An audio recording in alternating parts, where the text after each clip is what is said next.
Next question. With the bug on the DeFi project YAM, do you see the DeFi bubble ending soon? No. I mean, kind of based on what Bill said. Bill says alts still have lots of room to grow.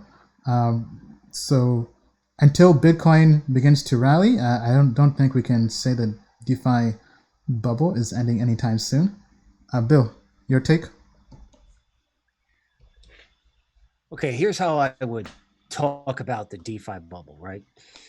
If something's up 25% in one day, like we've got some of that today in DeFi, that can be a way to take some money, right? Because things consolidate.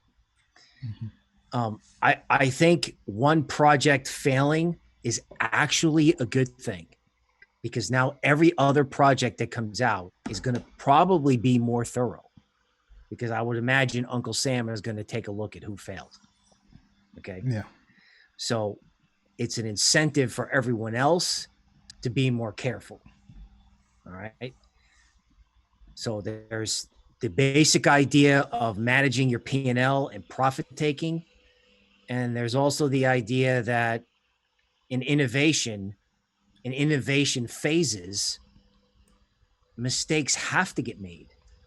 How can we learn if we don't make mistakes? As long as it doesn't blow up the financial system. And again, as a reminder, DeFi at 9 billion, and that looks really huge. Except, the Fed prints 9 billion before they're done with their morning meeting at 7 a.m. So it's not that much money.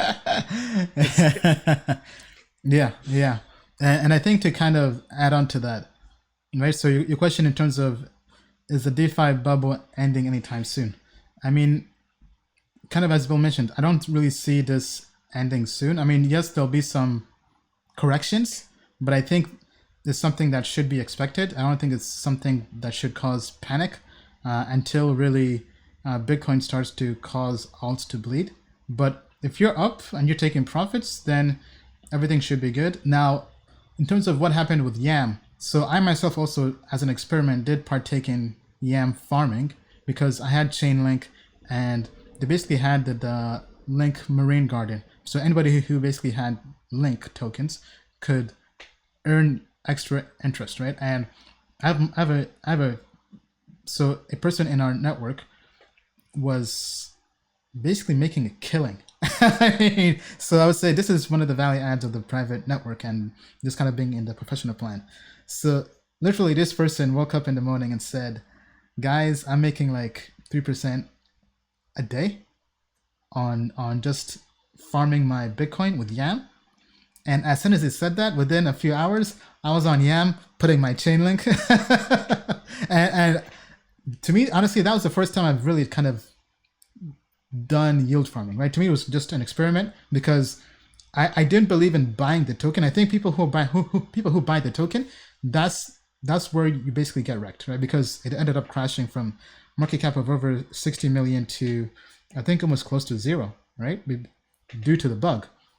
But if you're passively earning it, it's basically like an airdrop, right? So if you just stake your tokens and you yield farm and you earn it that way passively, whether it goes to zero or nothing, you aren't going to be as wrecked as somebody who's actually buying it on a DEX or an exchange and is spending their own money to buy it, right? Because the only expenses we have from farming it is just the transaction cost from the Ethereum blockchain, right? So to me, it was really just kind of an experiment. The team has mentioned they do plan to launch a V2, basically version 2, and then a version 3 to migrate people over. So it looks like it is going to come back. So definitely, I think they've proven that they can create a community very quickly.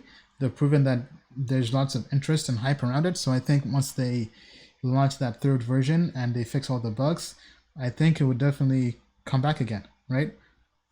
But I think if you're in DeFi, buying most of these DeFi tokens doesn't really make sense. For example, CRV, Curve token. It's a project we're very bullish on. Technology is great. Everything is great. But even that, I myself would not buy at this point in time just due to the valuation and the market cap being very, very high. But if you're passively earning it from participating in the protocol, then I think to me that makes more sense, right? So that's kind of a way to hedge against any possible downside risk. With that being said, tell us what you think. Do you think the DeFi bubble is ending anytime soon, or do you think this is just beginning? Tell us down in the comments below.